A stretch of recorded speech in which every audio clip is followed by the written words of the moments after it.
मुंबईमध्ये पावसाच्या सरी बरसतायत। पश्चिम उपनगरांमध्ये पावसानं जोरदार हजेरी लावली आहे। त्यामुळे उकाड्यानं त्रस्त नागरिकांना काहीसा दिलासा मिळतोय। मुंबईकरांवरती पावसानं शिडकावा केलेला आहे। अंधेरी, जोगेश्वरी, मलाडमध्ये वादळी वाऱ्यासह मुसळधार पाऊस बरसतोय। पश्चिम उपनगरामध्ये पाऊस पडतोय। उर्वरित भागामध्ये सध्या ढगाळ वातावरण आहे। दक्षिण मुंबईतून आमच्या प्रतिनिधींनी आढावा घेतलाय, पाहूया।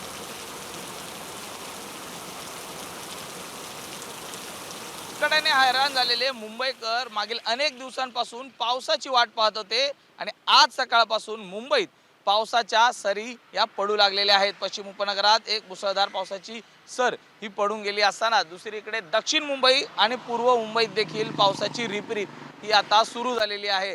पहिल्याच पावसात कोरडे पडलेले रस्ते हे पावसामुळे त्याला भिजलेले पाहायला मिळत आहेत। अशाच पावसांमध्ये अपघातांची शक्यता ही देखील वर्तवली जाते। त्यामुळे वाहन चालकांनी ती काळजी घेण्याच्या आव्हान हे देखील केलं जात आहे। दुसरीकडे अरबी समुद्रात कमी दाबाचा पट्टा निर्माण झाल्यामुळे मान्सून हा आता दाखल झाल्याचं हवामान खात्याकडनं म्हटलेलं आहे। खरं तर 17 मे पर्यंत पाऊस हा मुंबईसह कोकण किनारपट्टीत पडणं अपेक्षित होतं, मात्र पावसाला कुठेतरी विलंब झाला। उन्हाने हैराण झालेले जे मुंबईकर होते हे मागील अनेक दिवसांपासून पावसाची वाट पाहत होते आणि अखेर मान्सून जो आहे हा मुंबईत आपल्याला दाखल झाल्याचं पाहायला मिळतंय। सकाळपासूनच पावसाच्या रिपरिप सऱ्या या मुंबईत अनेक ठिकाणी पडताना आपल्याला पाहायला मिळत आहेत। त्यामुळे उन्हाने हैराण झालेल्या मुंबईकरांसाठी ही दिलासाचीच बातमी म्हणावी लागेल। जर्नलिस्ट अजित कदमसह मी सूरज सावंत, एबीपी माझा, मुंबई।